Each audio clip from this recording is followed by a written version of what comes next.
This conference will now be recorded. Okay, start again. My name is Peter Kafka. As most of you know, I seem to be, in the last number of years, spend my summers in the Midwest, in Minneapolis. And I normally live in Hawaii, in Maui, Hawaii. This is the gathering of our AnCan Advanced Recurrent Prostate Cancer Group that meets virtually every week, rain or shine, holiday or not. We don't take breaks that I know of. Today's July 11th, 2023, and a number of us have been on for years, actually.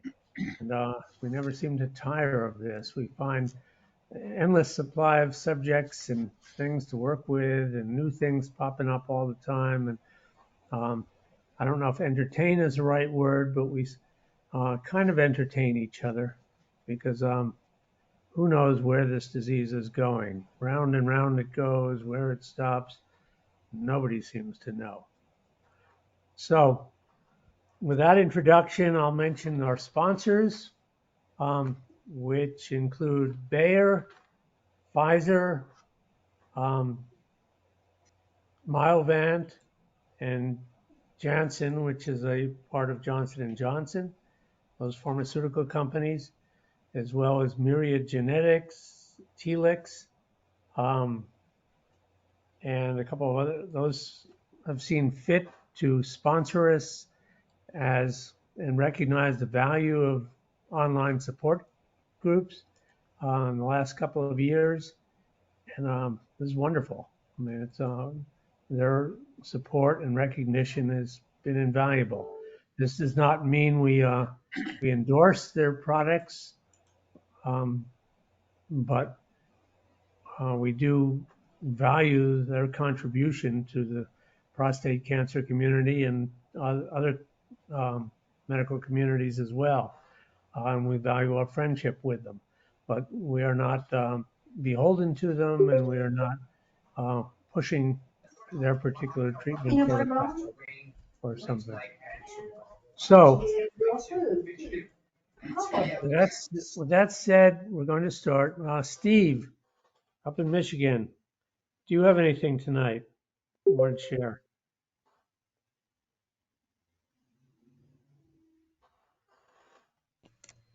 You just joined in.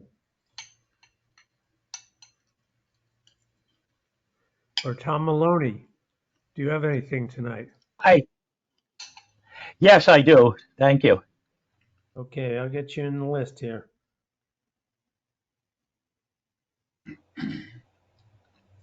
Okay, we're going to start with one new gentleman, and I'll introduce him to you because he was on our low and intermediate call last night, and he introduced himself, and I happened to be moderating that call as well yesterday, so I have a little bit of background on him.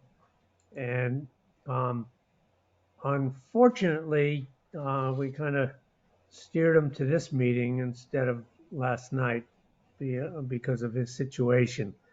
And we'll talk about it a little. I'll let him introduce himself in a minute. But his name is Neil Brandon. Neil is an Aussie, but he's from Newport Beach, California.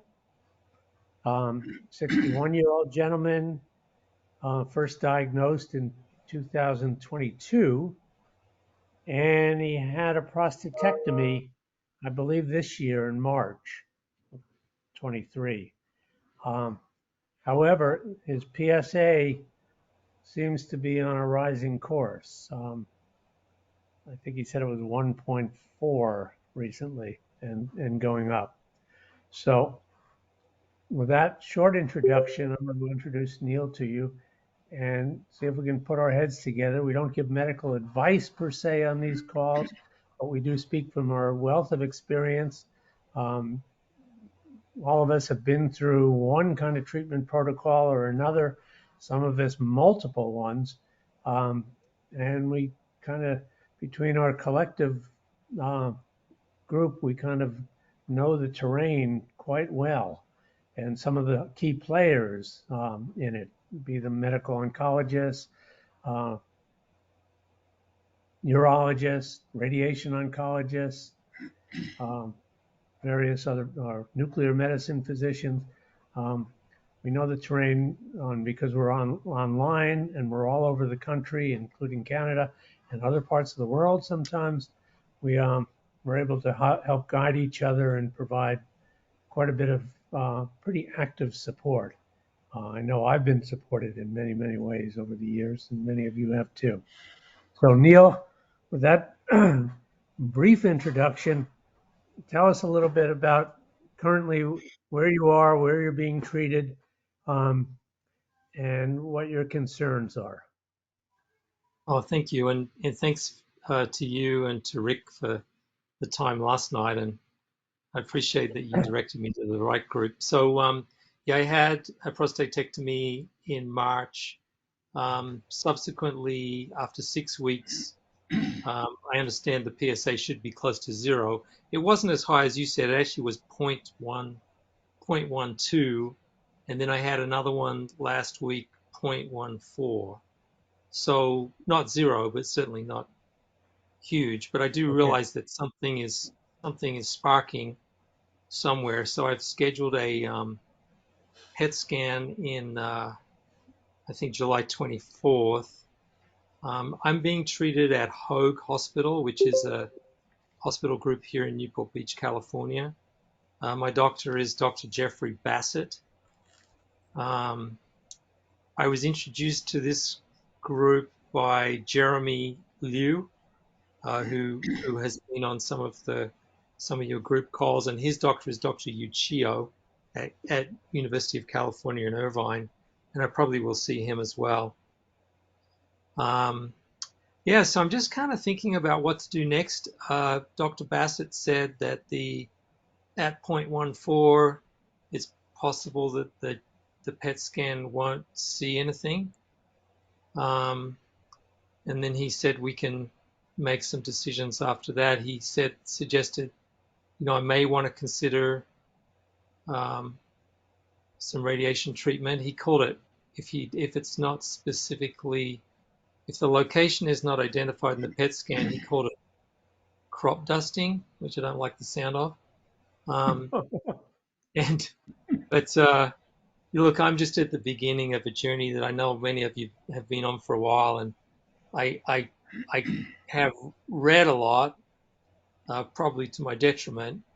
But just to go back, just to let you know, I was diagnosed last year, and I had several lesions in the prostate, Gleason 4+3, 7, and 2 of them were at the border, but the MRI is a little ambiguous, but felt that they were inside the capsule.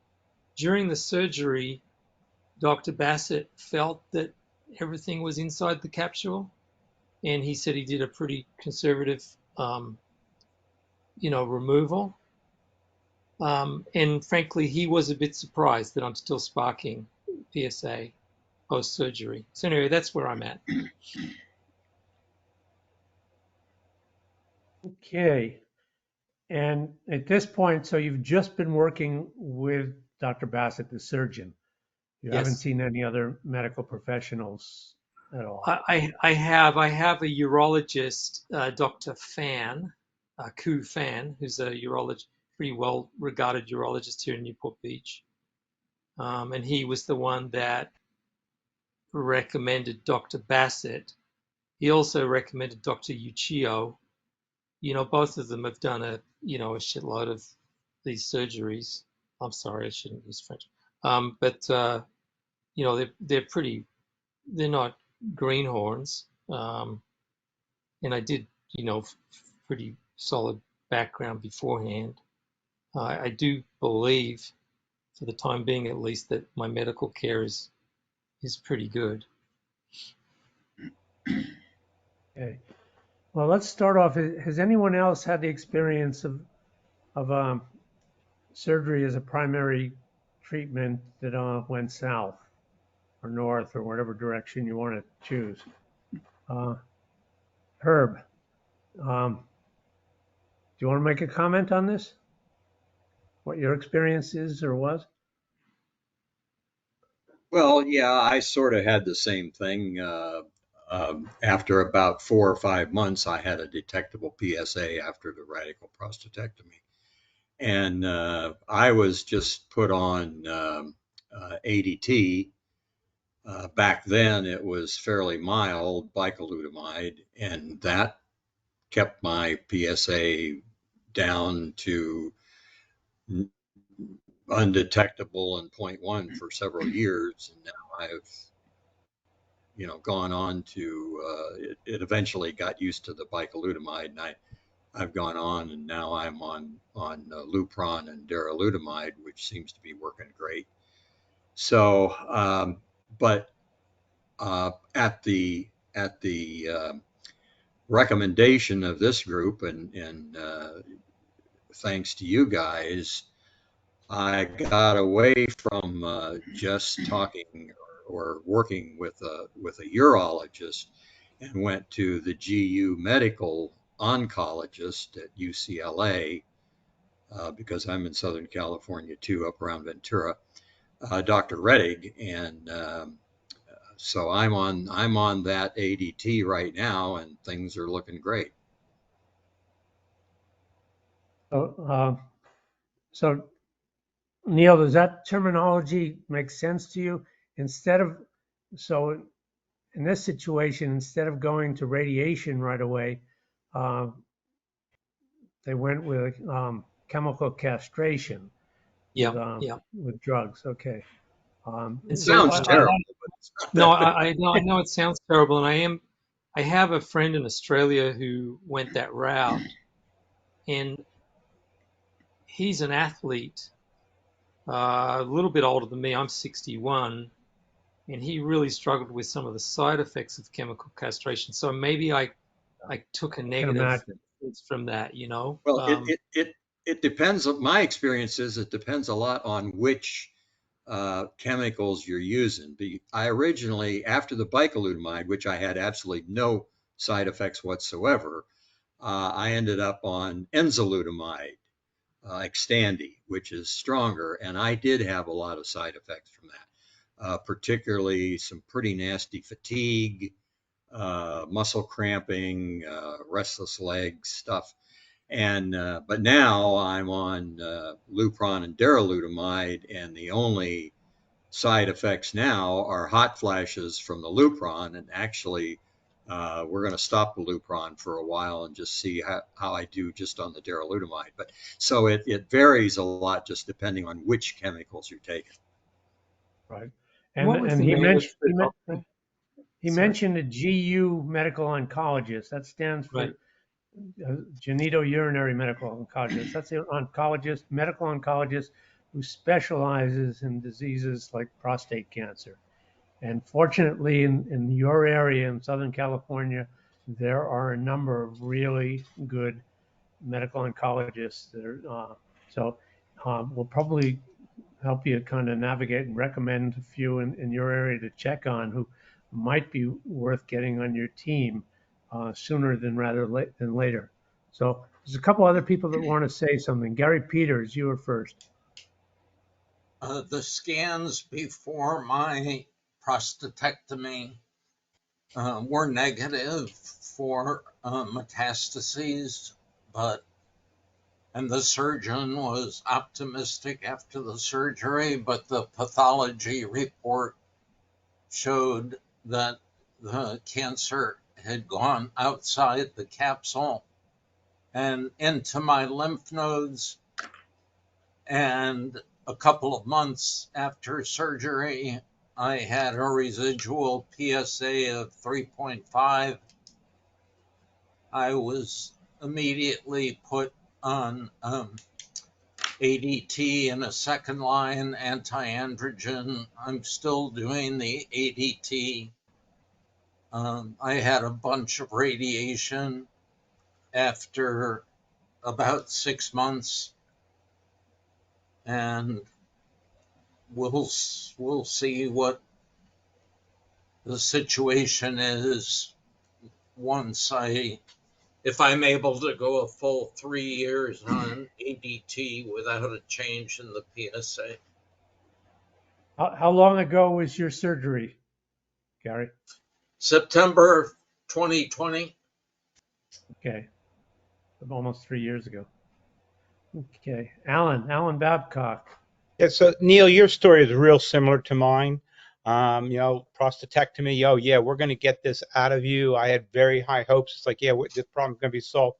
Immediately following surgery, my PSA was detectable, and the surgeon referred me to a medical oncologist, and he said, okay, we're going to do ADT, Orgovex, oral, by the way, which I had very few problems with other than the sexual side effects. And he said, we're going to do radiation. And I said, whoa, do we have to do that? He said, listen, and I also went to see a radiologist, at the same time. And they both said, no, this is an aggressive cancer. I was 4+4. He said, we're going after this sucker. We're not going to sit around. It sounded good to me. So, okay, fine, let's go do it. And I got the radiation. And I was on the Orgovix really only for 4 months. It's a real pain in the ass for 4 months, but I got off that. I don't have the same side effects right now. And so far, I am undetectable. My medical oncologist and I have an ongoing discussion. He says, we're going for a cure. And I said, yeah, I'm not really expecting a quick cure, Dr. Gainesman. Maybe 20% chance, but I'm suspecting it's going to come back. And, we kind of kid each other. But the same story you went through, and they went with radiation, the ADT. And no, right now it's looking okay. Who knows what the future holds? Alan, I know that the other gentleman, I think it was Greg, said that his pathology showed that it had gone to the lymph nodes. My pathology actually did not show anything like that. Yeah. No, in fact, he found what he said was the surgeon said, we found some cancer cells in the fat, or in the margins. That's right. So my margins weren't clean. Right. So Same it with hadn't me. gone any further than that. That's what made me think. And he did, by the way, do a scan. And I know from this group, I got the information, yeah, he's not going to find anything. And his comment, when I went back to him, his comment was, well, they may be right, but what if I do find something now? Then Right. it's going to be a real benefit to know. So he went ahead and did Yes. that.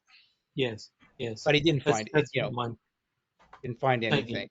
That's what mine said. He doesn't expect to find anything with the PET scan. Look, my wife is a very alternative person, and she worries about me exposing myself to radiation or anything. But I listen to my doctors, and if there's a chance they do see something, I'd probably want to do that. But I don't know how the group feels about PET scans. Well, so the issue, I think, is to recognize the probabilities. And what we've learned from the trials is that when your PSA is below 0.2, you're well under 40% is the probability they'll find something. So does that mean they won't? No, you could be in that 40%, you got a chance. But the likelihood is, as the doctors have told you, they won't see it. Now, if you're with a payer who doesn't mind you getting scanned again when you get to 0.5, it's not a problem. If you're going to fight when you get to 0.5, then you've got to think, well, when am I going to do this scan? So you have to take that into account. Again, there are others better equipped here, but I don't think the amount of radiation is anything to really be concerned about. It's totally minimal, especially given that at some point you may finish up having to go through radiation therapy. Yeah.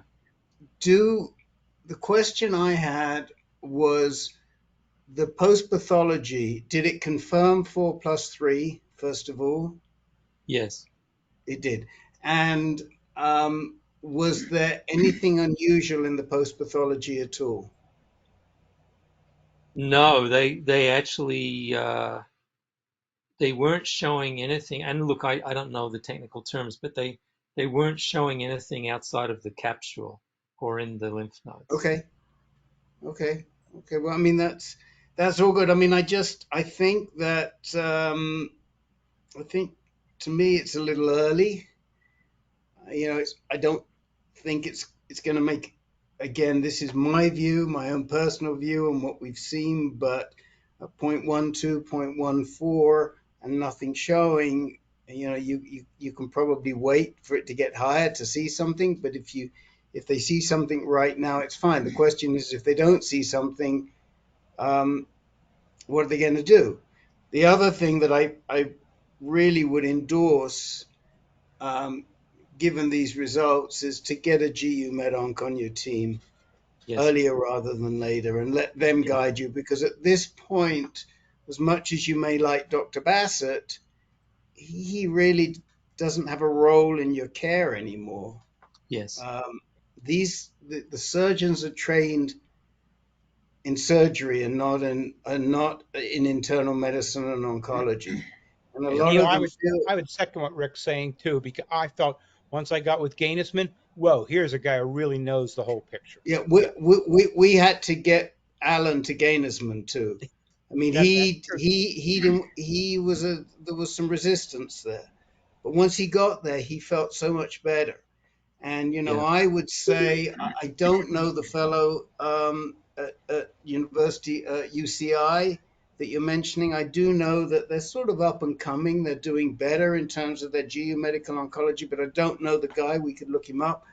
I think if it were my choice, I'd probably go to the guy that we sent Herb to, Matthew Rettig at UCLA.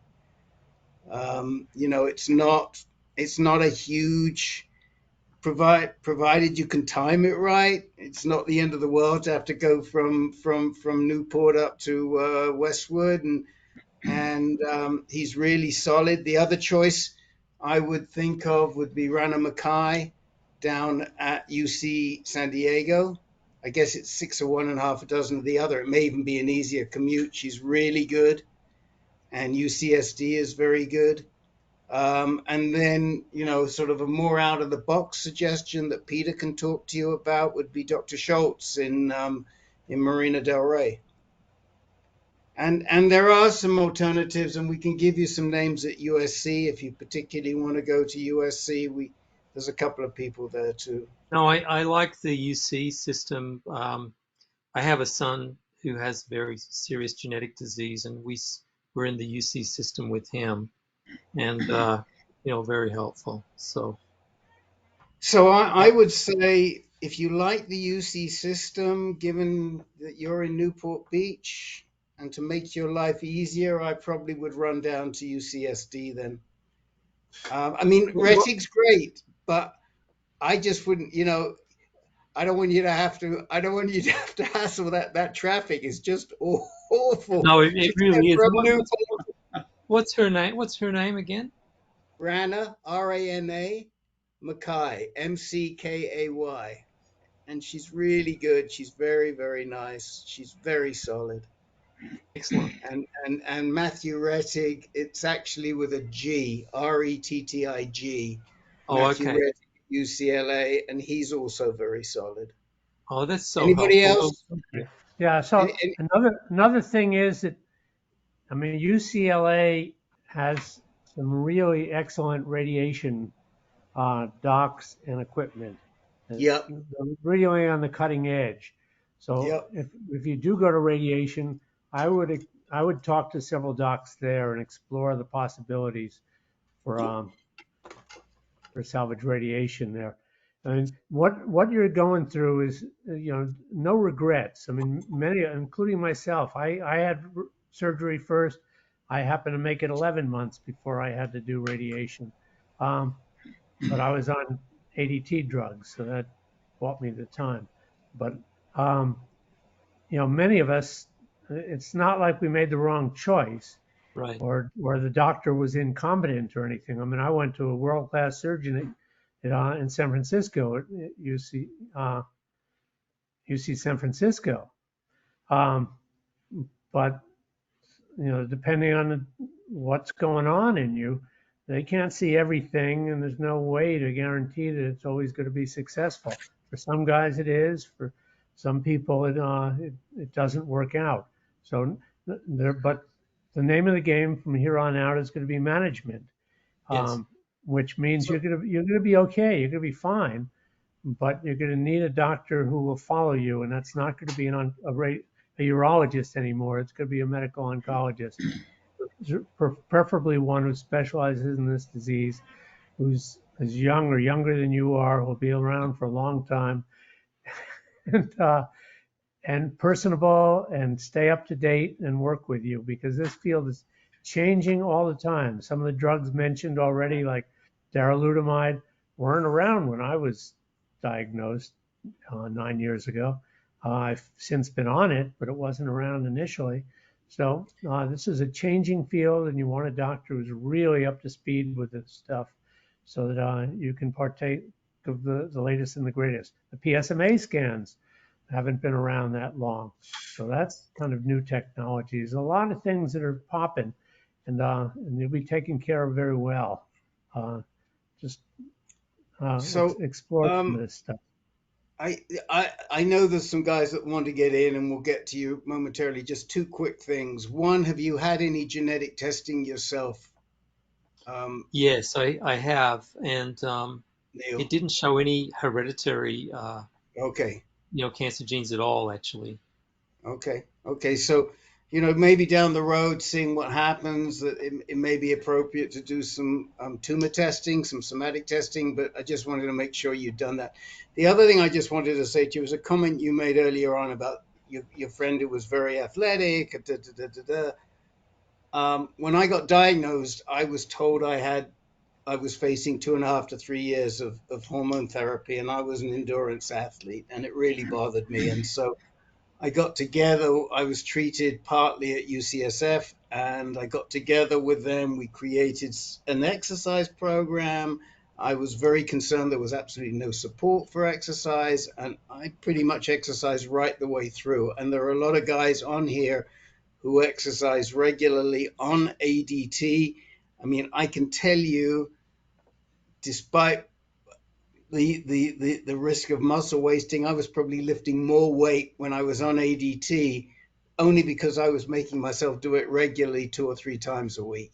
So don't be too intimidated. I don't know how your buddy handled his hormone therapy, but if he'd been part of this group at the time, and by the way, we do get Aussies in this group because it's the next morning. So, and we work well with them, and we can encourage you. So I don't know, who's we got one Jeff, hand up Jeff, still. Jeff Marchi had his hand up for a while.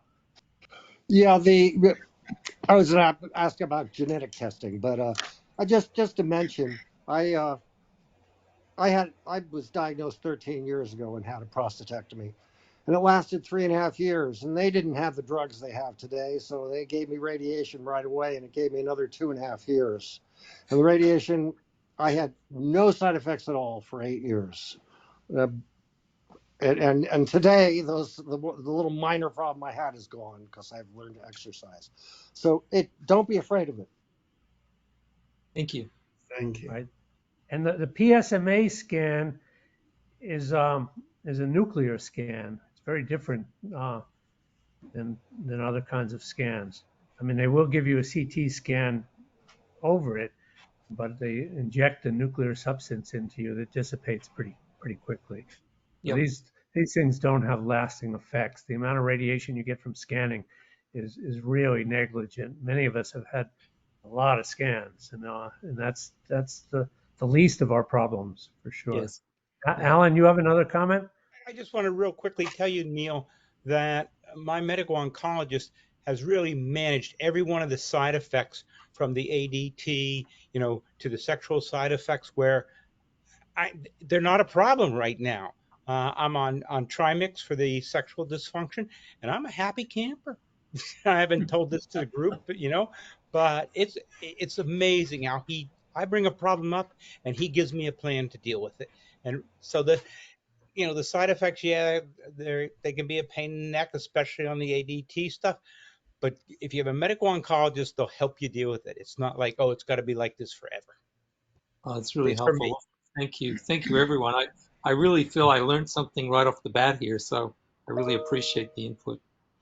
Yeah, I just wanted to second that for the PSMA scans, they're a piece of cake. I've had 4 or 5 of them. And, of course, they've all been negative, but and that's the other thing that I don't think any of us mentioned. Um, just because the PSMA scan is negative doesn't necessarily mean there's no cancer anywhere, because I'm in the percentage, and I've heard 10 to 30% of people whose cancers do not generate PSMA. So that's just another thing to be aware of. Right. So on a different topic, Neil, when you mentioned that you have a son that's got challenges, I think it was a son. I'm assuming you've got pretty decent medical coverage to see you through this, because you're too Yeah, I young to be on do, and Medicare. very fortunate to have good coverage. I mean, and look, I come from a social medicine uh, country where, gosh, the only thing I had in Australia, I had an appendix removed. I think it cost me $25. So there is a lot of sticker shock here in the United States, but I have good insurance. My son has Duchenne muscular dystrophy, Oh, and he's right. and he's 30 years old, which is, he's really a very elderly young man to have that disease. And part Mm, of that is because of the really good quality of medical care that, mm. we've had here. And, but, even with the prostatectomy, yeah, it costs a lot of money you get what is it? You get the medical, it's like the O.J. Simpson thing. You get the legal defense you can afford. You get the medical care you can afford, no doubt about it. Right, because some of the drugs and procedures and this and that can get pricey, and you're still like 4 years away from Medicare, which is it's a great gift in this country. Yes. Fortunately or unfortunately, most of us, prostate cancer seems to strike you just about the age of Medicare. The average age is 65 or 66. I don't know if Medicare was designed that way or what, but for guys, it's been a lifesaver. I know it has been for me, but it's you don't want to have to scrimp and save, and unfortunately, there are many men who don't have the resources, and we have to help them find a way to get the best treatment possible. Okay. Anybody else have any comments for Neil here? Thanks, How everyone. about post surgery? Did post surgery leave you continent, and did they manage to hold on to some of your sexual function? And I know it I, always I changes, but yeah, the incontinence is gone. I'm fine now. I've got good bladder control. Sexual function, not really. That's something that I'm hoping will come back. I mean, I'm only some 12 or 14 weeks post surgery, Yeah. but I'm optimistic, but certainly not encouraged yet in the sexual function Yeah. area. Did they spare one nerve, two nerves, or no So nerves? approximately one half of the nerves were spared. Okay. Um, so I don't really know what that means, Rick, but he certainly didn't take them all. So Okay. there's only Well, two. again, we've got a lot of experience in here, and if that becomes an issue, we can connect you with good people, yeah, including thank Mr. you. Babcock. Okay, and he's a lot older than you. He could fool you. He could fool you, but he is a lot older than you. Right. And I Well, have a close friend that lives pretty close to you, and I have your email, so I'll forward you his information as well, because he had quite a bit of success working manually and with a vacuum pump to restore his sexual function. And he had, okay, excellent. Thank you. yeah. Is your medical, yeah, like if you go to a medical oncologist too, they can refer you to a sexual specialist. I mean, you don't Right. want to sit around and wait. You want to take care of your penis. Yeah, good Right. That point. maybe using a pump to, just keep, those regular erections because erections are good for you. Yep. So Yep. ways to do that. Yep. Okay. Well, I actually, Dr. Fan, my urologist, did give me a pump. I was advised not to really start using it, or really only to start experimenting with it now. I find that a little intimidating, to tell you the truth, but that's a whole other conversation. Yeah, I Well, could have a it, conversation with you about that. I won't take our time up here, but I do understand it. But yeah, prostate cancer is a big lifestyle changer for guys. I mean, it's huge, and it affects us emotionally, mentally, and it not only affects us, it affects our partner. And I mean, your wife is maybe rightly so concerned about the effects of radiation, this and that, but she's probably concerned about a lot of other things too, because this is not just your journey. This is yours and her journey, and it changes us, and that's why so many guys refuse to get tested, refuse to get treated. Yeah. They, they're just they're petrified of the side effects or how it might leave you. So, but as you see, you're amongst a group of guys here. We're kind of a brotherhood. We've been through it all, and it hasn't beaten down our spirits one iota. In fact, That's most right. of us are probably feel we're better men now than we were before in a lot of ways. That's nice. Alan, it looks like you're sending your email address to, is that what you're doing? You're sending your email address to Neil, right? that's exact. That's exactly I right. thought so. Hey, Okay, that yours, mine usually. last comment, because we've got to move on. Jeff, you have one more Yeah, just comment. real quick. One thing to be aware of for the PSMA PET, if your PSA is below 0.7, you may not find anything. It is there's some real problems with it when you have a low PSA. Yep. Yeah, we spoke about that, right? That's what I spoke about right at the beginning, Jeff.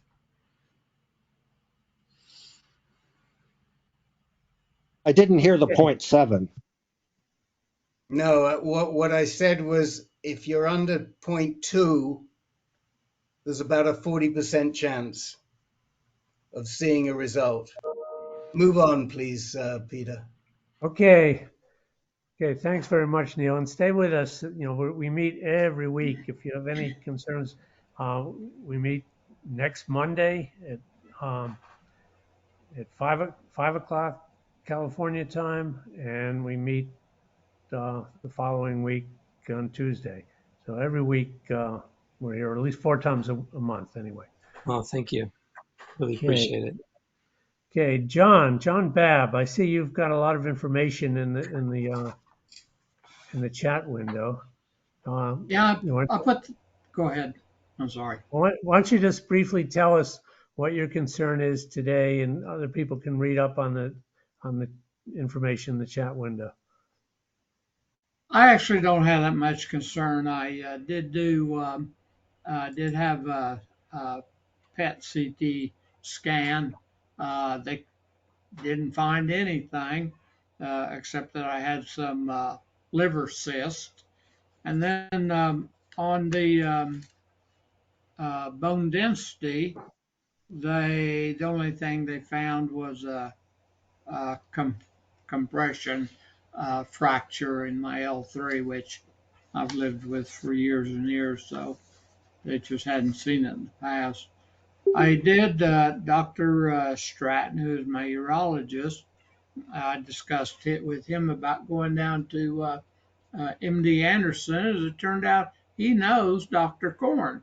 So he sent a referral for me to go down there. He said, actually, the only thing guy can do probably is give you what is a somatic uh, test or whatever that is. And he said, and it's way too early for you to have it. But I will go down and see what he says. And, it could be a brand new world to me. Well, you'll be Beyond in that, good hands with Dr. Korn. It's good that you've got a referral to him. He's sometimes hard to get to, but keep that door open. Don't close it. oh, I won't. I appreciate very much Dr. Stratton sending that referral for me. So, of course, I haven't heard anything back yet, but that hadn't been that long ago yet. That's it. Okay. Are you still on Xtandi? Yeah, of course, I was on Lupron for about 10 years, Extended for, oh, I guess about 2 years, maybe a little over that now. I don't have any real problem with it. Restless legs, I heard someone mention a while ago. I do at night. Uh, I don't know if that's allergies or this medication. But anyway, I do have a problem with that, and usually I just wait it out.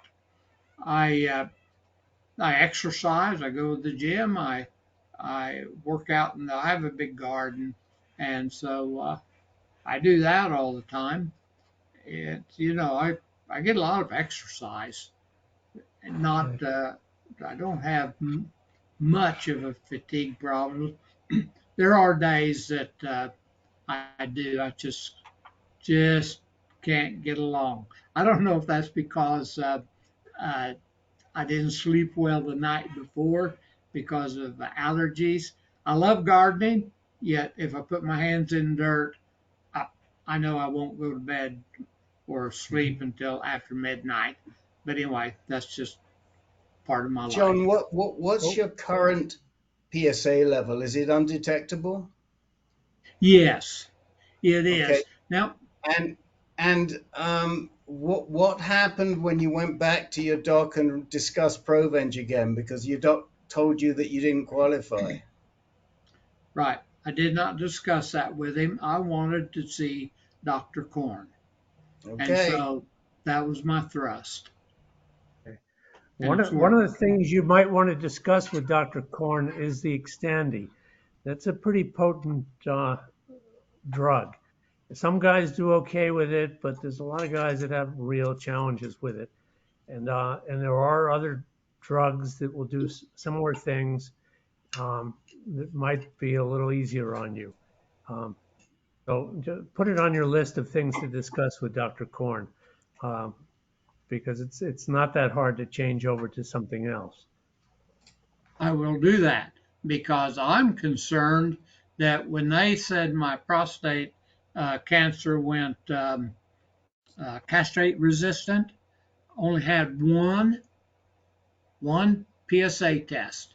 Boom. And I didn't even take Lupron. I took another drug because Lupron wasn't available. So I actually went to University of Texas and talked to somebody down there, and it was a horrible meeting. Uh, anyway, so anyway, yes, I do not know if I actually am castrate resistant.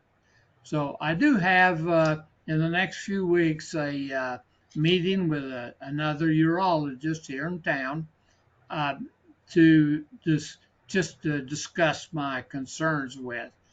Not going to change urologists, but uh, just like you guys do here, except I will do it with a urologist.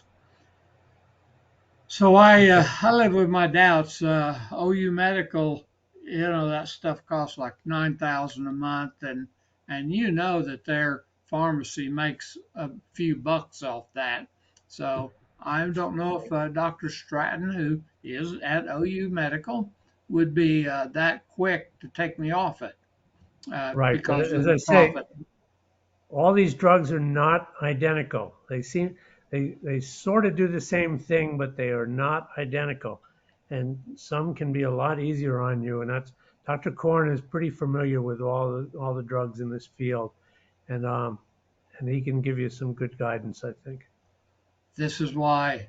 This is exactly why I've got to do that, and I Okay, will. Jim Marshall, you have a comment? Yes, a comment. Let's see, a comment on the restless legs. I found that provided I am dehydrated it happens. Okay, and there's a tendency not to drink stuff towards the evening because you think that you will have to get up to go, and therefore, and where the legs start to move on me, and so immediately I jump up and I drink about 12 ounces down. Okay, I chug it down, and then and I am fine. So Really? it's just a thought. I will give that a try next time. Thank you very much. Okay, well, thanks very much, John. So Tom Jacobson and Herb, I didn't get to you. Do you either of you have something you want to bring up tonight? I just have a quick update. Okay, I'll put you on the list. Tom Maloney, do you have anything?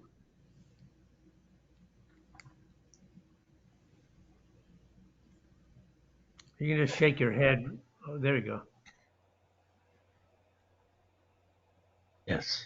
Yes, okay. Put you on the list. Okay. Carl Foreman. Hello.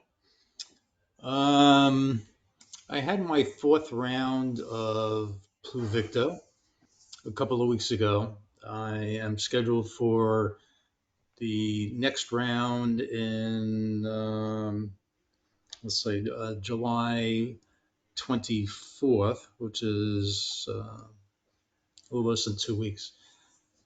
After I had my 4th round, I had updated scans and blood work, and the PSA seems to be going around and around and around. After the very first treatment that I had, my PSA went down like by 90%. The second round, PSA went up about 10%. Third round, it went back to what it was originally just prior to the first round, which was at around 100. And after the 4th round, the PSA went to 58. So the recommendation of my oncologist is that, well, let's continue on with the treatment. You have 2 left. I'm running out of options for you. And he says, it looks like maybe it'll have to be some kind of a clinical trial for us to find. So somewhat discouraging. The scans did show progression of my disease as well. And right now, just other than that, on the Pluvicto and the availability of it, when I first had it, I was given 24 hours advance notice to come in to Weill Cornell. And they told me, if you don't come in, we don't know when we're going to have it again, because it was such short supply. So as of a few weeks ago, that has totally changed. I believe it's primarily because of the second location. The original location was in Italy. The second location is now in Millburn, New Jersey. And they're going pretty much full steam with the production. So instead of me being given 24 hours advance notice, I was told that it's 7 to 10 days advance notice. So they are anxious to get it spread around the country to different sites as well. And so there's some positive news about the availability of that medication. We're well on top of that one, Carl. I mean, a lot of it is I have to say it's because of what we did here. We got over 100 letters sent to the FDA. The FDA called us. We put pressure on them. We put pressure on SNMMI. We got that Millburn plant, and I'm sure we were a catalyst, got approved much quicker. But the reason they can call you 7 days early is because we also put a lot of pressure on them to change their logistical system. And now they can switch doses within the same location. So if somebody cancels at Weill Cornell, they are now permitted to call somebody else up who's on the wait list at Weill Cornell and give them that dose, which they were not in the past. It's not as good as what we asked for, but it's a lot better than it was. And it's one of the reasons why they can give people good notice. And then if you call in the day before, or your blood tests aren't right, you've got a problem with your liver, whatever, liver function, whatever it is, they can then turn around and pull someone else in earlier. And we don't blow our own trumpet a heck of a lot, but I think that was largely down to the lobbying and the advocacy that we did with Novartis. Yes, and I'm pleased to say that I was also one of those people who sent in that letter, and I got a pretty quick response from the FDA, which was pleasantly surprised. The issue, as you just mentioned, Rick, that they could give it to another patient at the same location. The place where where my main oncologist is located is in New Jersey. And he had told me that 2 weeks prior, they got approval from Novartis to be an additional site. However, Novartis has not yet finalized all of the whatever issues. They want to make sure that everybody's up to speed, everyone's been trained. My oncologist assured me that they've been waiting for a long time, many months, and that they are ready to go. I told this to Novartis, and I said, hey, look, I'd rather not have to go into Manhattan 2+ hours each way, and as opposed to a 20-minute drive to New Jersey to be treated. So they are working on this for me. I've been told that they're having a meeting tomorrow afternoon, actually, to discuss this, and I hope it'll get pushed along, and it should benefit me. So Carl, it's how are you timely. feeling? Hold on, just one quick comment, Peter. It's timely that you mentioned the letters, because I watched half of the ctDNA conference today with Friends of Cancer Research, and Val Janssen. When I turned it on, Val Janssen was actually speaking, and I had missed Dr. Cavazzoni. She was a lunchtime speaker. I don't know if any of the other guys saw her, but what I saw at that conference was very interesting. But go ahead, Peter. Carl, how are you feeling after 4 Pluvicto treatments? How are you doing with it? I have more pain that I've had in the past. I'm taking more medication, not on a daily basis, but I have a prescription for morphine, 15 milligrams, which I take occasionally. I do also have tramadol, and sometimes I even take just acetaminophen. So I'm not totally encouraged about where I am at this point. Carl, did Okay. they discuss what possible clinical trials would be best for you, or they don't want to get too far ahead? Well, Tagawa had mentioned 2 clinical trials that he had provided us with paperwork, and my wife looked it over and she said, absolutely not. You're not going to participate in those 2 trials with, they all say similar things. It could result in death. Yes, we know that. And, but with these phase 1 first in human trials, I participated in 5 trials in the past 5 years, and none of them have been first in human trials, and I also have not been randomized. So I guess that's my kind of criteria for the next possible trial. I am also looking to possibly contact Dr. David Wise at NYU Langone, who was highly recommended, and he gets a good amount of money from the Prostate Cancer Foundation. He's a pretty knowledgeable researcher, and is a principal investigator in multiple trials. So I've had second opinions in the past, and thank goodness for my insurance, and they keep covering it. And if they don't, then I'll pay for it. But Pluvicto also, the latest information is that they're looking at it being done in combination with other drugs, including olaparib. Now, olaparib was one that I had a lot of success with, but I've been told that since my mutation is now wild type, it's probably not going to benefit me. But my oncologist is not necessarily opposed to putting me back on olaparib at this point for maybe 2 or 3 months to see if it's going to help. So. Okay. And other side Well, effects, again, it has been nausea.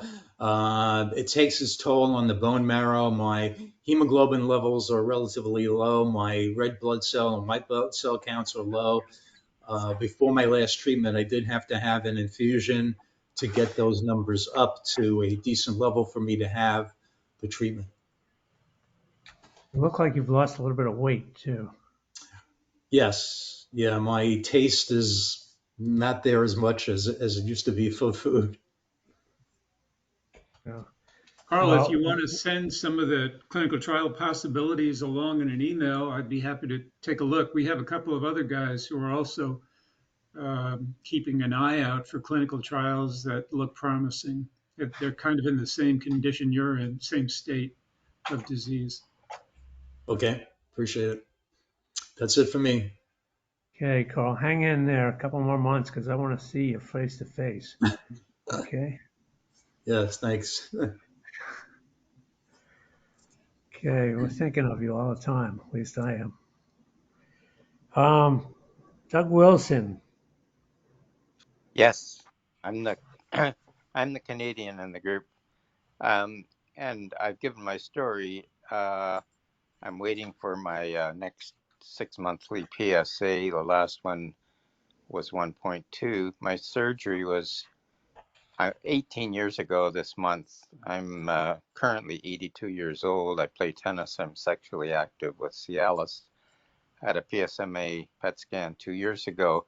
What I'm sort of wondering about tonight is if anyone knows of the appropriate oncologist in the Toronto area, because I've only seen 3 urologists, and they have always been encouraging that my doubling time is 2 to 3 years, and the PSMA showed nothing when my PSA was 0.82, and I have no symptoms. So I think my family doctor wonders if I'm going to die of something other than prostate cancer. And the original urologist who did the radical said exactly the same thing when my PSA started to rise a little bit. So maybe an oncologist would have a different opinion. I'm not sure. Good question. Anybody know of a good medical oncologist in the Toronto area? This has challenged us before, and I'm not sure we do. There is a GU Medonc in Ottawa, at the University of Ottawa. I can find his name for you. I have to dig it out, but I know we have it. That's a fair But distance, but Toronto does have a cancer hospital, Princess well, Margaret. yeah, it does. It does. But the problem that we face is that most of the cancer treatment in at Princess Margaret and at Sunnybrook are managed by the urologists. That's right. So I mean that has been the pattern in Canada for a long time with people like Klotz and Fred Sard. And so whilst they do have, yes, they do, they have Princess Margaret has a very good cancer facility. But when it comes to prostate cancer, they don't have any renowned GU medoncs because the urologists have them cornered there. I What Let think about me that see if I'll look. Let me look on the database and see if we have anybody at Princess Margaret. I don't think so, but I'll look for sure. I would what, appreciate that, and I guess an opinion as to whether that's appropriate given my situation as to whether I should consider ADT. I've got the book. I've been reading it, and I think it would take away the quality of life that I enjoy now from what I'm reading.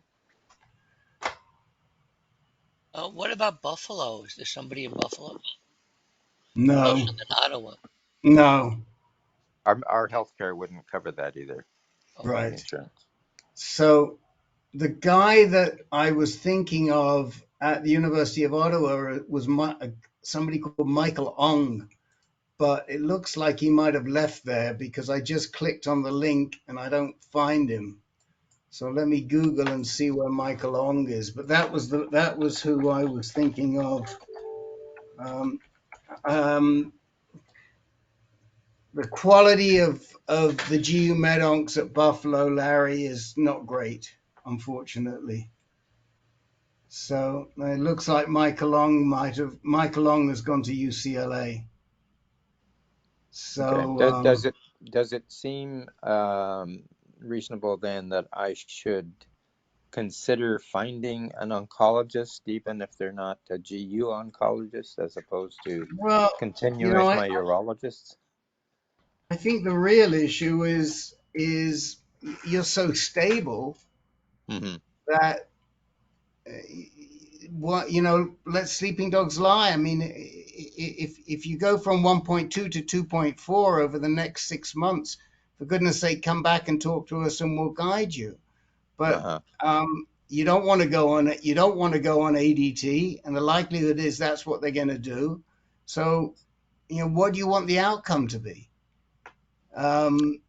You can get with a PSA of 1.2. And I don't know how easy it is in the Canadian system, but you can get a PSMA scan. Yes, I But did. I know And it was negative. And so the urologist actually, when I asked if it should be repeated, said that he didn't feel it would give him information that was going to be useful. so. If that's the case, then what is it that you want to hear from the urologist? I mean, or from the oncologist? I mean, I'd like, yeah, I'm wondering if an MRI is of any value. okay. I've So never had one, Michael but Long, the oncologist I was thinking of, he is still at the Ottawa Hospital. I'm going to put his name in the chat window for you. I'll see if I can find a link too. But his name is Michael Ong, and he is a GU ONG, medical oncologist. But frankly, ONG, ONG, yeah. and there I just stuck it in. And let me see if I can find a link for him, because the link that I had wasn't working. Michael Ong. Also, but I think you've really got to ask yourself, Doug, why are you doing this? The reason I'm doing it is that for the first time, the two urologists that I saw this spring told me I should start thinking about ADT. So I knew nothing about it, but I ordered the excellent book that was just published and started reading it with my wife.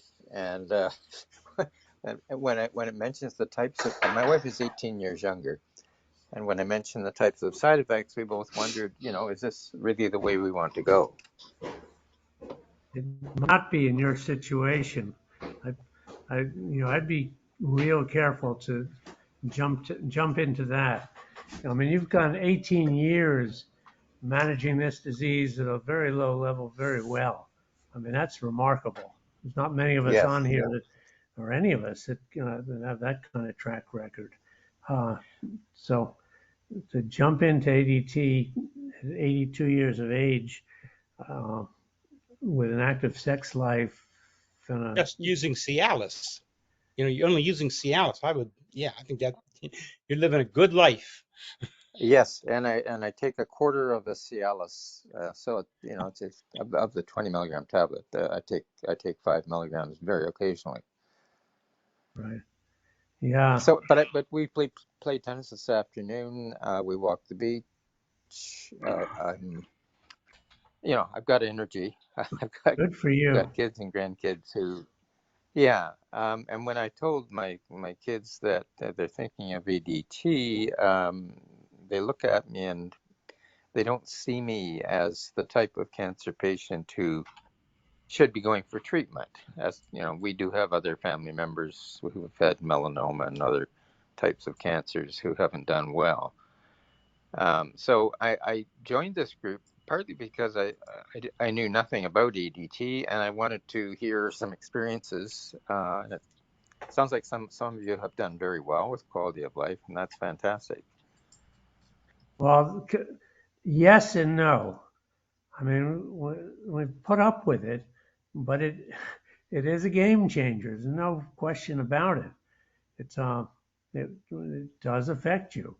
I mean, we put on a happy face and we say we're managing well, but it changes things. Vic, you have something to say. So I guess what I'm wondering is, do you expect a medical oncologist is going to make a suggestion regarding ADT different than the urologist is? It seems to me that a urologist who is dealing with a lot of cancer patients could be maybe more on top of things than a general medical oncologist. So to some degree, and Mm-hmm. I understand why you're looking for second opinions. Makes sense to me, but I also wonder, do do you know of any other, or does anybody here know of anything else that might be a next step other than ADT? I don't know, Provenge. I'm not really sure with this situation what might get recommended, but just from my own limited experience, it seems like just about anybody is going to recommend ADT as a next step at some point. Yeah. Both urologists use the term micrometastatic prostate cancer, which cannot be identified by the PSMA PET scan. But I wondered if there's other imaging, for instance, scans or MRIs that would be useful. How about a FDG PET scan? Would that be useful here? It seems unlikely that this could be a neuroendocrine issue. It No, seems likely. I don't think so, John. I mean, the PSMA is going to be more defined than the FDG, and the likelihood of metastasis is so slim Yeah. after 18 years with so slow. I mean, I think the answer is that for Doug here is that you've had the best possible scan that you can find. Yes. I mean, there is no better scan. Yeah. This seems to yes, be I a think situation where presently, if it ain't broke, don't fix it. I would agree. I like that. I like that. Yeah. Can you do telemed up there? Could you have a telemed conversation with this doc in Ottawa? I'm not sure. I can check into that. Yeah, But, check into that. Yeah. I can do that, and I'll come back on this group when I get my next PSA done. I'm at my summer residence right now, and we'll be back in September, so I'll probably get another PSA done at that time and see how quickly it's going up, if at all. One year it actually stayed at 0.82 after a year and a half, so it is very slow. Yes. So Doug just wants a real subspecialist expert to tell him if it ain't broke, don't fix it, and then I think he'll be satisfied. right. I like that. So Doug, Which I would too. If you want an opinion, have you gotten an opinion from Princess Margaret? The only opinion I got was I sent an email to the director of the oncology at Princess Margaret asking if there's an oncologist who can manage micrometastatic prostate cancer. The email return I got was that any of their oncologists, all of them, Right, can provide that type of care. right. So if you want a name, I would give you the name of the gent who lives in Dr. Jack's building. I thought Dr. Jack might look up when we said that. Yeah, I I was think going to Dr. Jack mention that. knows who I'm talking about. I Yeah, think their Neil friends Fleshner. is Neil Fleshner. Yeah, So Neil Dr. Fleshner's Jack, chairman. yeah, Yeah, Neil Fleshner winters in Florida, and he has an apartment in the same complex as a beautiful complex and beautiful apartments as Dr. Jack. And I put his details in the chat window too. So you got Michael Long, who's a medical oncologist at Ottawa. You got Neil Fleshner, who is a urologist. And as you know, as you wouldn't know, but most people here, we don't usually recommend urologists. But in Canada, it's very difficult. I mean, out west, we've got a couple of guys we like Kim Chi that we do like. But where you are, you know, I would say make an appointment with Dr. Fleshner and tell him Dr. Jack sent you. Right, Dr. Jack? Is that okay? and if anybody knows a GU medical oncologist, it would be Neil Fleshner. I mean, he's been Yeah. around Toronto long enough. He's chairman of the department at the University of Toronto, so I think he would know if there is a good GU medical oncologist in Toronto. If he doesn't, I don't know who would. Dr. Okay. Fleshner.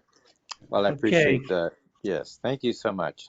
Very Hey, good. Doug, what is your your Gleason score? I don't believe I heard that.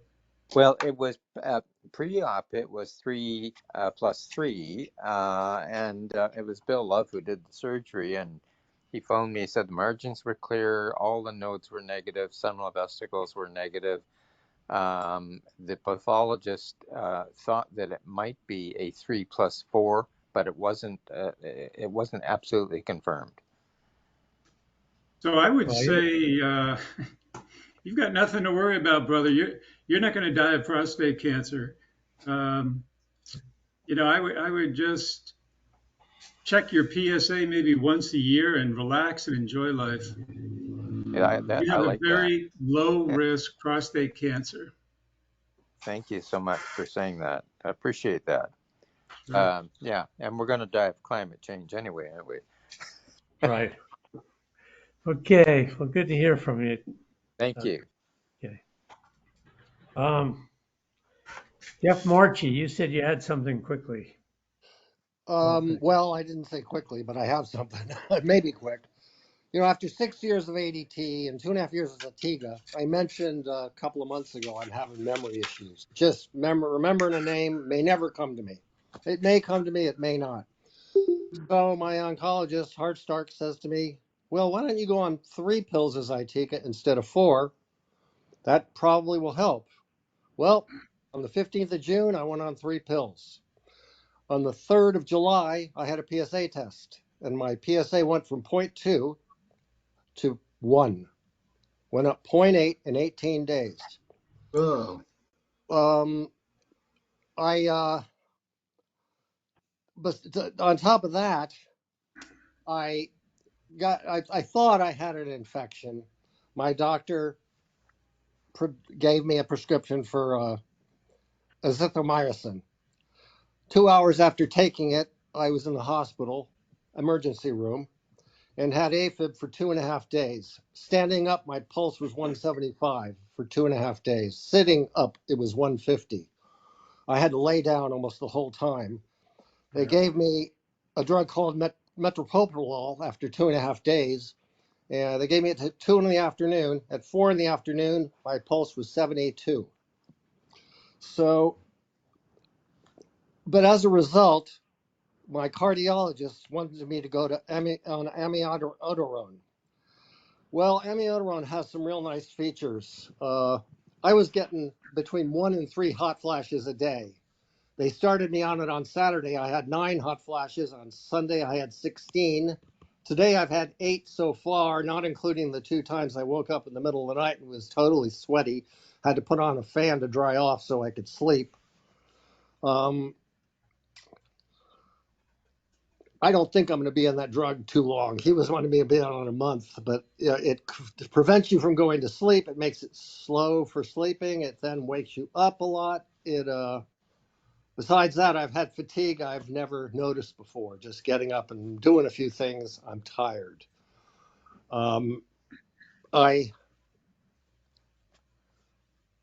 At this point, I contacted my oncologist.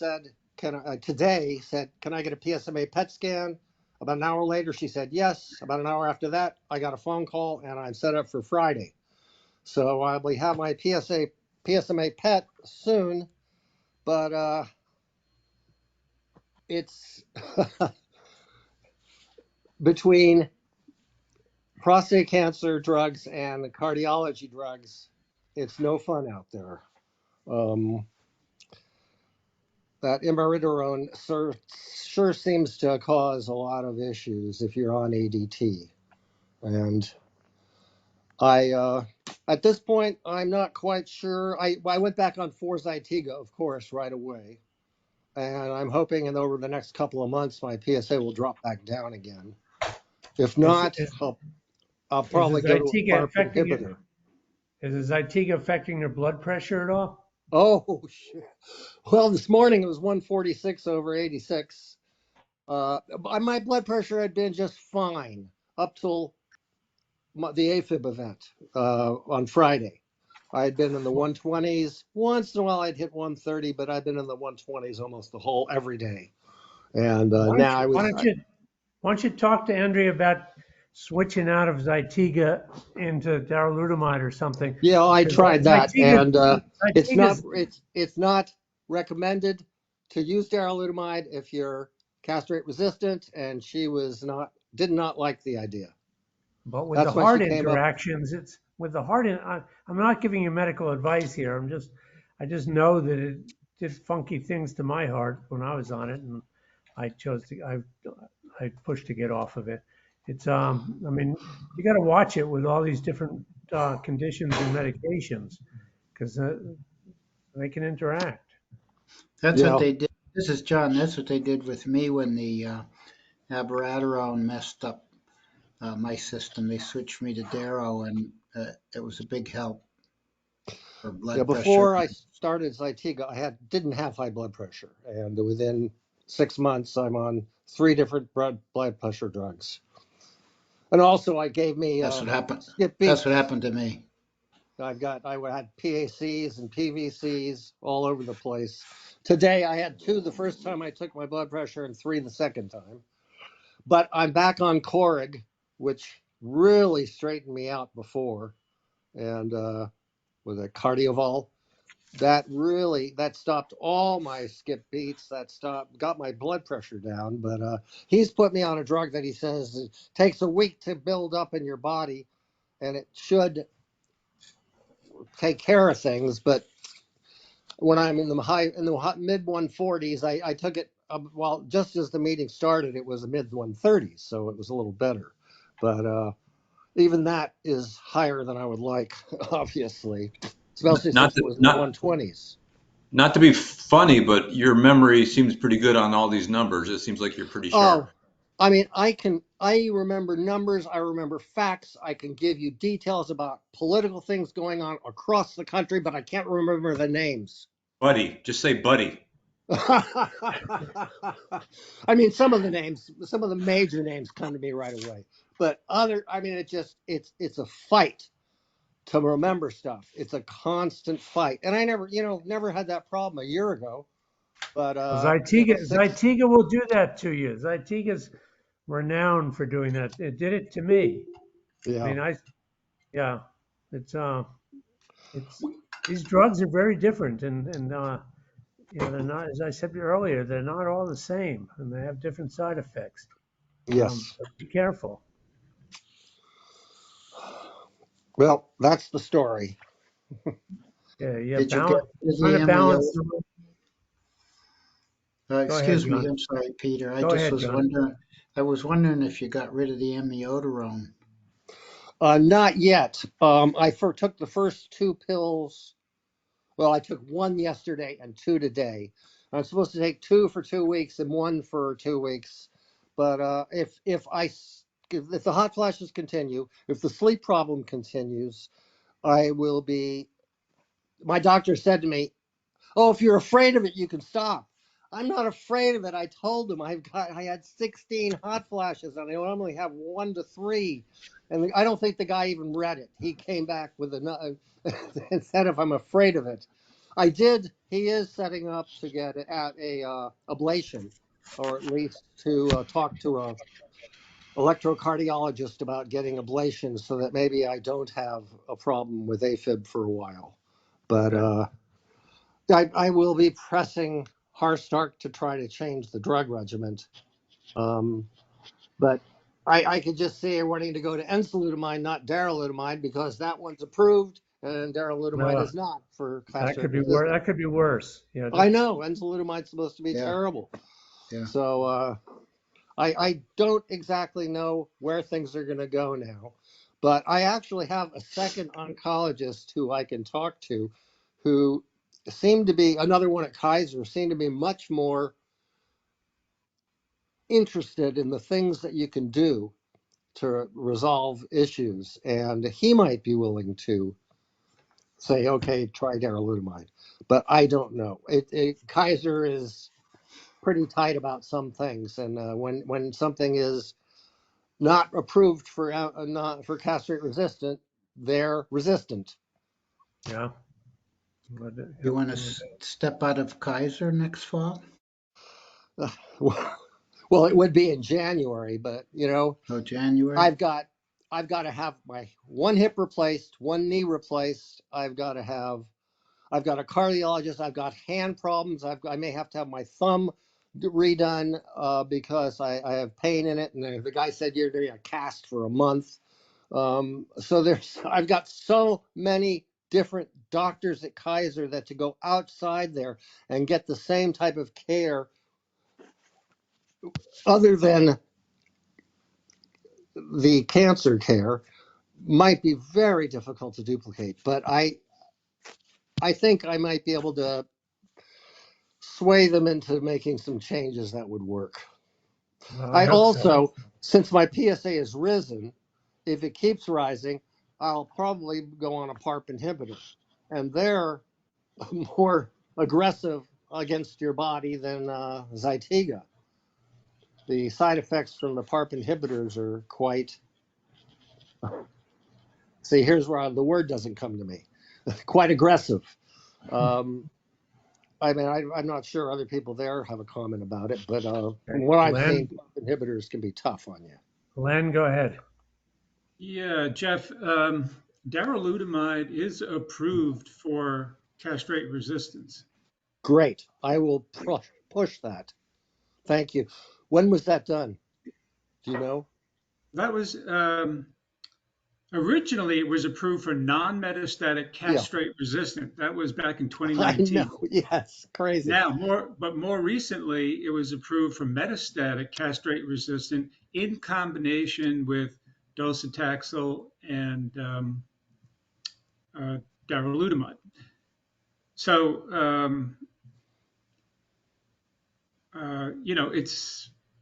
you should be able to get approval for it. But why would you want to go on docetaxel if you're going to be on a PARP inhibitor? No, I'm not. No, you don't want to. Oh, I'm just saying okay.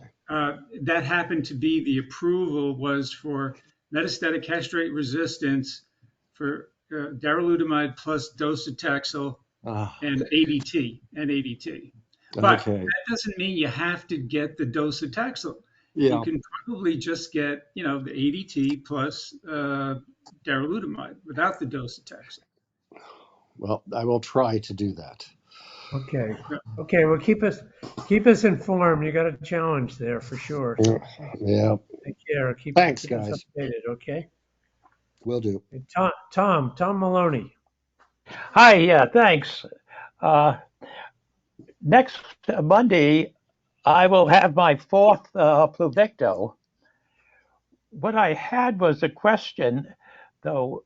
My PSA keeps rising, even though I'm getting Pluvicto, and that concerns me. But right after I have the Pluvicto infusion, they're going to do a PSMA scan. And question for Rick: are they using the gamma radiation from Pluvicto to do that PSMA scan right after?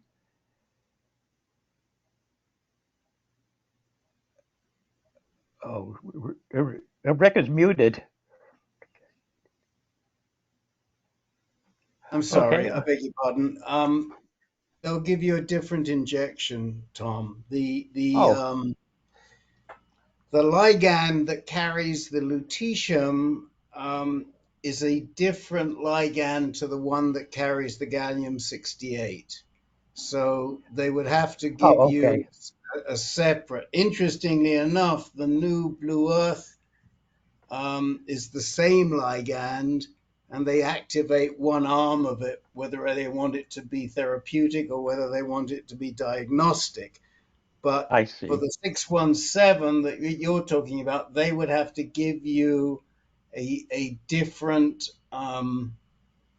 injection.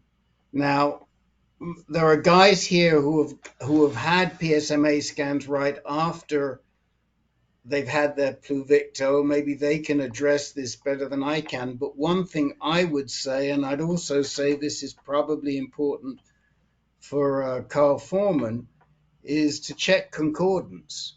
Let's see how concordant you are. Let's see how much of your cancer expresses PSMA versus all the cancer we can see. And that's also important for somebody like Carl Foreman.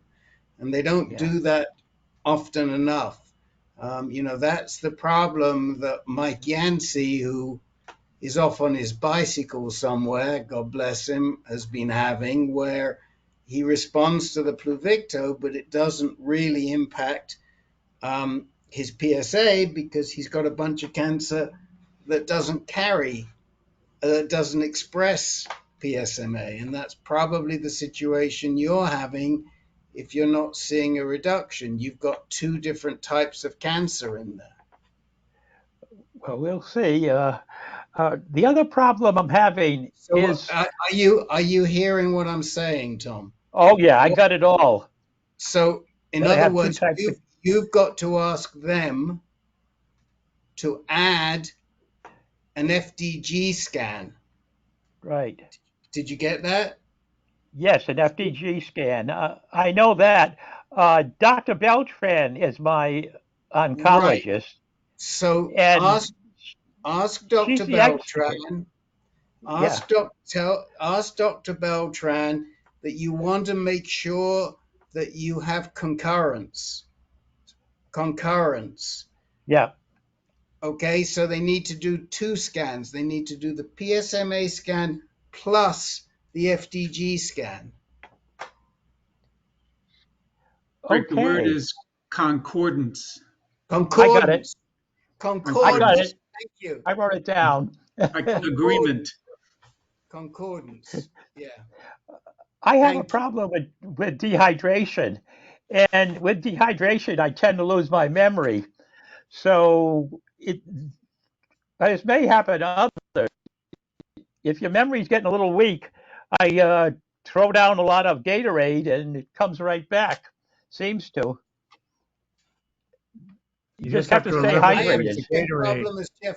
I have the same problem as Jeff Marchi and a few others where I get my words wrong these days, and I don't even have Yeah. ADT on it. Maybe I'm not hydrated. Hold on a minute. Let me try and see if I can remember the word. Okay. Okay. Okay. Well, thank you very much. Thanks, Tom. Um, Okay, Jack, you're up. Yes, thank you, thank you. I just want to bring everyone up to date because I started Orgobix 27 days ago, initially being treated with darolutamide for the past 3 months, and going from 600 to 300. dropping down at 300 BID twice a day when he started the Orgovyx 27 days ago. And I have two issues I'd like to get a little assistance with. Number one is the darolutamide has created a leukopenia. My white count has been diminished for some time now, and it's gone from 2,800 to 2,400, which it was yesterday. And my medical oncologist said, "Don't worry." He said a month ago it'll normalize. Well, it hasn't, and it concerns me because I'm taking a vacation. I'm going in August to take a trip somewhere, and I don't want to be that vulnerable to infection. I wonder if anybody has any thoughts about how to elevate the white count when it's been down so much, and what I can do. I don't want to start Neupogen or Neulasta. I think they're too risky. So, you have any thoughts about that? Number one. Number two is the Orgovyx. I couldn't believe my results of my testosterone. 27 days ago, my testosterone was 738. Yesterday, it was less than 2.2. I mean, is that the way Orgovyx works? I mean, Yep. yes, say yes. Someone scared the hell out of me. Yes. Yes, I mean, I've never felt this rotten in my life. Firmagon was the same way for me. Just drops it like a stone. Oh my God! So I right, guys? Does everybody agree with that? Yep. Yep. Does this have any prognostic meaning to it? Any implications of what it means if it drops like this? Is that ominous, or is that a good sign, a bad sign? Who knows? I don't know. It means that you don't get a testosterone surge. The drug is designed to do exactly that, Jack. I know it's an antagonist, so you don't get a surge. Right. And Jack, it does have a good prognostication that if you respond quickly to an ADT drug, then the quicker you respond, the more likely that it's going to be effective and the better the outcomes. I think on OS, I mean, it's a long time since I've looked at that, but there are studies on how quickly you drop versus outcomes. And the people that go down slowly are the people that have the worst results. Thank you. Okay, the other thing I wanted to know is that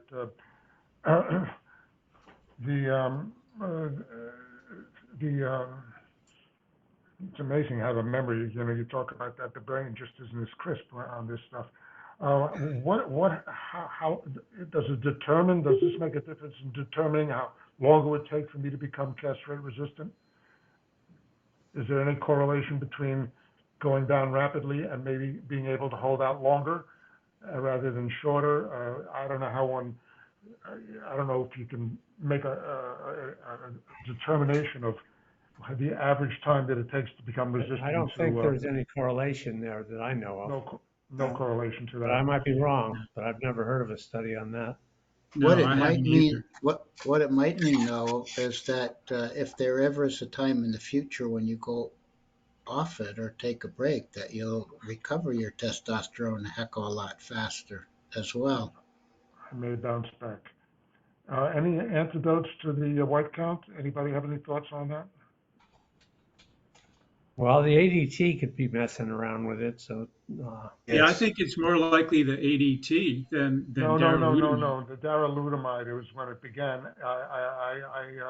It hasn't been affected since I started. This is only 27 days. 3 months ago, I had the leukopenia twice while I was on the darolutamide. I see dosage once a month, and both times it was down 2.4, 2.8. And since I've been on the Orgovyx, it hasn't changed. It's still down. So I think the variable is either the darolutamide or the SBRT. Now, I don't know. I had a pretty intense 5 days of that, and I was going to ask you guys, how do you know if this stuff worked at all, the SBRT? How can you tell? I'm not going to see the radiation oncologist for another 2 months, and I had that a month ago, and I don't know whether or not I don't know if it made a difference. I have an ache in my rib, I have an ache in my back, I cough, I have trouble swallowing, but I don't know whether or not. How does one know if SBRT really worked? Well, there are a couple of ways. I mean, one is that you can do scans and you can see what the how the lesions have changed. because you know where they were shooting. Mm-hmm. Another, people will hope that they see a response in their PSA, but in your case, the PSA is down to undetectable, so we can't see it. Usually, if you're castrate resistant, even though you might be on Lupron, you've got a much higher PSA, and then if they do the scans, we hope to see a reduction. That's not going to work for you. So I would say probably in your case, you're going to have to rely on scans. I can't think of How can you anything. get, what kind of a scan with a PSA of 0? It would have to be an FDG scan. Hmm. You know, so I did these lesions show up on an FDG or only on a PSMA originally?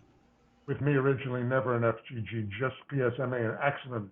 So first it showed up on the Aximum scan, and subsequently I ended up with the PSMA when So, you know, it might be that you won't know until your PSA rises. You just don't know. You don't know. you just don't know. I'd like to see if anybody else has any ideas. The other question, though, is with your white counts. I mean, typically, you know, we just rely on the what's it called, the new Neurontin, Neulasta. Neulasta, on the Neulastin, Neulasta, but you don't want to take that for other medical reasons, right? not right now. I don't want to play around with a ruptured spleen or anything. I just as soon lie low on that unless I absolutely have to. I'll let Belusic work that out Well, with me. you know, when you say a ruptured spleen, are you at particularly high? We've never seen anybody have that type of No. response. I mean, What I'm are the not worst saying it side? isn't possible. I What don't kind know of side how effects? often it occurs, but we've seen people using Neulasta for years and years and years, and basically, a lot of times when they get into these febrile storms after their chemo, and the Neulasta helps to bring them back under control. Now, I don't know. Maybe Dr. John does. I don't know the side effects and the risks, or Len may know of the Neulasta. But How do you even uh, schedule Neulasta when there's no chemotherapy going on? You just, I mean, in other words, you're not getting an injection just before each chemotherapy. right. So do you just get an injection anyway and look for a boost in the white Yeah, cell count? Is that how it yeah. works? There was a controversial medical oncologist, GU medical oncologist down in, I guess it was Maryland or Virginia, Snuffy Myers, and he would routinely use Neulasta or Leukine for patients just as part of their treatment, even though they weren't on any chemotherapy. Right, Rick? You remember that? Yeah, He I would, do yeah, now. You remind me. yeah. And I wouldn't be surprised. And I wouldn't be surprised if Dr. Schultz uses Neulasta. Does Dr. Schultz ever use Neulasta, Peter? I don't know. I don't know. I mean, I used it for chemo, but it's John. It's usually the day after. You go back into the hospital after your infusion the next day. I thought They it either was put the before. automatic thing on you or give you the shot. Gotcha. Yeah. Yeah, Let me but ask you. are you aware of the side? I mean, Yes, Dr. Jack a lot of bone raises pain. a lot of A bone lot of pain, bone right? pain. Right. But spleen issues I've not heard of, Jack. Well, I just read about that. I haven't seen it personally, and I've just read about things like that. I don't know. Was that Uh, on Google? That was on Google, wasn't it? You got to be careful of Dr. Google, Dr. Jack. what was Medscape or one of those? I don't know what it was. Google, maybe it was Google. One more question. I won't give you too long. What about I know people, you talk about the adrenals and the testosterone. Now my testosterone is undetectable. What about the DHT pathway through pregnenolone, DHT, and whatever's going on there? Is this still at play? I didn't do the abiraterone and Right. abiraterone, and So, please. The adrenals, yes, there's a pathway, there's a testosterone pathway, but the testosterone it's considered, the regular testosterone is considered as part of your overall testosterone measurement. So if you're at 2.2, the adrenals ain't making much. Now, my understanding has always been that the DHT is around 10% of the regular T. So whilst the DHT is a lot more powerful, you have very little in it if your testosterone is down to 2. Can I defer to you, Len, on your DHT knowledge? It says less than 2.2, so that's what it reads. Not yeah. Yeah, dihydrotestosterone is like 10 times more potent than testosterone, which is why some docs use it along with regular ADT, because a drug like dutasteride can get into the cell better than the Lupron and the other ADT type drugs. But what was the actual question? So the question is, I'll answer 2 questions.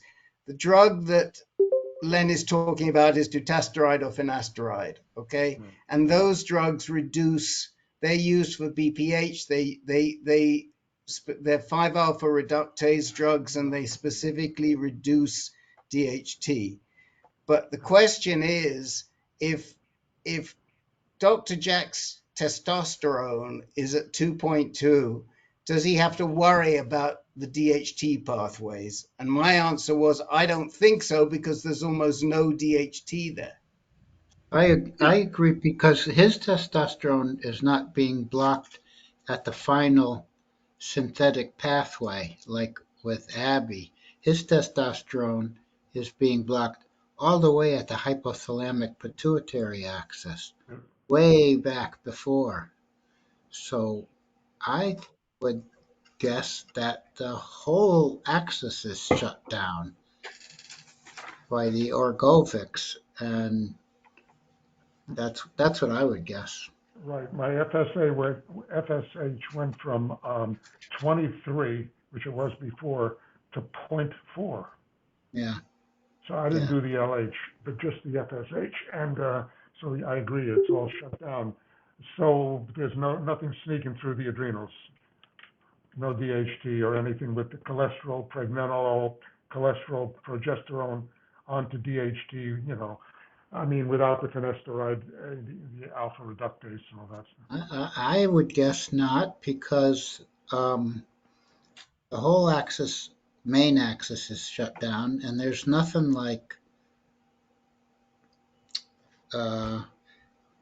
since there's no blocking of the creation of testosterone, then I wouldn't think that there would be any dihydrotestosterone. Well, if you were blocking the pathway between DHT and T, then I could see DHT building up, right? But you're not. If I have no testosterone that's less than 2.2, and I'm taking darolutamide to keep the receptors from receiving the testosterone and utilizing it, what is the darolutamide doing for me if I don't have any testosterone to begin with?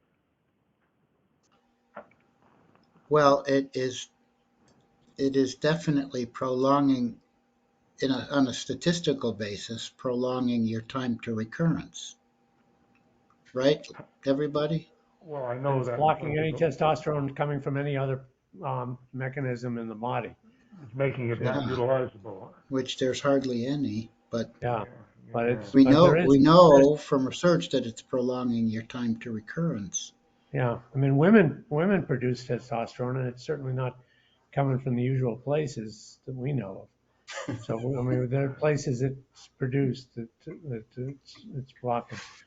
So the Like big taking question most. is what's worse, losing all your money in the stock market or losing all your testosterone? That's a good That's question. a good question, isn't it? I don't know anything about Okay, that. Herb, Good let's question about maleness. let's go to Herb to Can I finish take out a here. vacation can I take a 1 week One vacation comment from this? about the high white blood cell count problem. That Yeah. can mean your body's fighting an infection. So that's, in fact, if you look it up, that's what they say. It means your Yeah, body's Right, fighting I know. an infection. I'm not, right. Another I'm not, thing that wasn't mentioned before that I couldn't remember to say it, when you're on Pluvicto, 1/3 of the people get real benefits, 1/3 of the people get minimal benefits, and 1/3 of the people get no benefits No at all. benefit. Right. So I just thought it should be brought up to the person that had mentioned they were having problems with Pluvicto, giving them Right. PSA or lowering. Yeah, it's a crapshoot sometimes. Okay, Herb, you want to thank you. close it out for us? Okay, thanks. Yeah, just a quick update. After fooling around with being on ADT and then off ADT to purposely let my PSA go up so that the PSMA scans and all the other scans would maybe have a better chance. I went back on ADT in the form of Lupron and darolutamide. Started the Lupron 90 days ago, and then it took a couple of weeks to get the darolutamide. So the darolutamide, I've been on it about 2.5 months. And with that combination, my PSA went from 5.1 to 0.13. So it's been very, very effective. In fact, it's been so effective that Dr. Reddick and I both agreed that because the Lupron is giving me the uncomfortable hot flashes 10 or more times a day, that we'll see if we can suspend the Lupron and just watch the PSA on darolutamide alone. And if it stays down in the range it's at now or gets to be undetectable, we'll just stay the course on darolutamide. And if it starts back up again, then we'll go back to the Lupron and darolutamide combo. But again, as I've said before, I'm 86, so that's a great outcome as far as I'm concerned. So Yeah. Well, I'm happy to. both Len and I did monotherapy darolutamide, and it worked for us for quite a while. What doctor did you say this was that was going for this plan? Oh, I have Dr. Reddick at Oh, UCLA. okay, thanks. He's the genetouro onc that Rick had recommended, and he's been great. The previous, I had a previous just a regular oncologist, the UCLA, but regular oncologist, and she just didn't want to treat. She said, well, with a PSA, we're just treating a number. Well, because of the scans haven't showed anything. That's the only thing I've got to treat is the number. So she and I parted company, and yeah, she wasn't happy being a co-professional with Reddick. So since Reddick and I were aligned, and she and I weren't, why You she know, sort of fired me, and then Herbert, I find it amazing because here you have a general medical oncologist in the UCLA system in a satellite facility who understands jack shit about prostate cancer. She has the opportunity to work with a real expert. You think she'd use that to learn and bring herself up to speed. I But the egos get in the way, yeah, and yeah, yeah. rather than her learning something so she can help the next patient in line, she says, oh no, I don't want to be concerned. I'll just make them suffer just like I made Herb suffer. It ticks Yeah, me off. it kind of surprised me, but like I say, because our strategies and philosophies weren't really aligned at all, I wasn't sorry to part company with her. Well, I mean, it's we've good that seen you have her. a doctor now that's willing to think out of the box, because there aren't that many doctors that will encourage you to do monotherapy darolutamide. That's great that he's thinking that Yeah. way. Yeah, yeah, I couldn't be happier with Rettig. I think, and the fact, of course, that things are all going in the right direction. So. You know, when you came to us and you told us who you were seeing there, I'd already had one bad experience with her. Oh, really? But unfortunately, that guy, it was really his daughter that was running his care, and we couldn't get him to move. Oh boy. But yeah, I mean, she's out of her depth. Yeah. She's Yeah. out of her depth.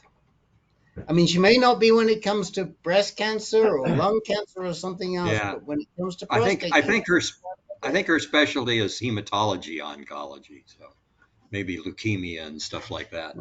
I'm sure you're right. It That certainly that ain't came prostate cancer. Yeah. this came up recently too in another group, and I didn't say anything. We sometimes we see that word hematology oncology, and we think that that means that they specialize in hematological or blood cancers. But for as long as I've been in practice, oncologists have been known as hematologists slash oncologists. Oh. It's an overlapping sort of double specialty, and it's probably simply part of their title as oncologists. Their Okay. fellowships are typically called hematology slash oncology fellowships, and if you have to go see somebody about a non-cancer blood problem, you'll go to a hematologist slash oncologist probably. It's just sort of a paired specialty with a big overlap, I think. Mm-hmm. You think that's right, Jack? Certainly, when I was trained in medical school, they were just hematologists who happened to treat people with cancer, blood cancer, lymphomas, leukemias, things like that. I don't remember any GU specialists. I think urologists were treating people with prostate cancer. I don't recall any GU medical oncologists back in those days, but that's a long time ago. Well, I want to thank Rick and you guys. That's the best move that I ever made, and it's panning out. So It's our thanks once pleasure. again. Good It's our news. pleasure. Okay. That's what we do. Well, guys, it's been a great evening. We're right on time. Brilliant. We lost One half the question, people, but one Good job. administrative question, please. The 31st, I just want to make sure, I know you said the 31st is to be canceled of this month, and then we just segue into the first, right? Okay, so let me explain. I know you explained, but I didn't get the 31st because I have Okay, it on my. I'll give it you. So we never have meetings in the fifth week of the month. We only have meetings the first and third, first week, second week, third week, and fourth week. So if there's something coming, if we've got a 31st, that's going to be a fifth Monday. In fact, on the 31st, we have a webinar. And we've always kept that fifth week for our webinars. And this month, we should have a very interesting webinar, although it may not be so pertinent to our advanced guys, but it'll certainly be interesting, where we are welcoming Todd Morgan, who is the chief of oncologic urology or urologic oncology, whichever way you put it, at University of Michigan. And he has done a lot of work on the genomic testing that the guys use early in the disease, the Decipher test and the Polaris test and all these different tests. And Peter is very, very familiar with this, as is Joe Gallo, because the guys talk about these tests incessantly. And it's very, very hard to compare them. And he actually has a clinical trial going right now or about to start, where they're going to test head to head these various genomic tests. Peter, you want to say something about this, and Todd Morgan? No, not particularly, but I think it'll be an informative webinar. So that's what's coming on. So that it's in the reminder. You'll see it in the reminder. Sign up and attend if you want to ask a question. Otherwise, you can watch the recording, or you can just take a night off on the 31st. But if it's a fifth weekday, there are no AnCan support group meetings, only AnCan events like a webinar or an art class maybe, or something like that. However, the next day on the 1st, there will be a meeting. Yes, thank you, Peter. So, yes, so, and this is really important, and I put it at the very top. Our schedule in August is going to be screwy, because if we followed our regular schedule, we'd have meetings on successive nights. We'd have a meeting on Monday, and then we'd have a meeting on a Tuesday. And this happens occasionally. And this is a month when it happens. And we can thank Ben for straightening us out on this and giving us a little app. So what we are doing is moving our Tuesday meetings just for the month of August to the 1st and 3rd. That way we don't have meetings on successive nights. Okay? So thank you, Peter, for pointing that out. Okay, and that'll be my next moderating time, the 1st. Okay, guys, thanks very much. Have a good evening. Good night. Thank you. Great summer. Night. Take care. Thank you, Peter. Good night.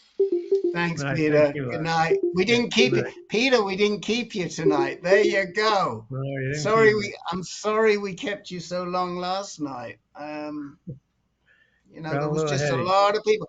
Hey, there's Henry. How's my man Henry? Did you get my? Oh, let's stop the recording.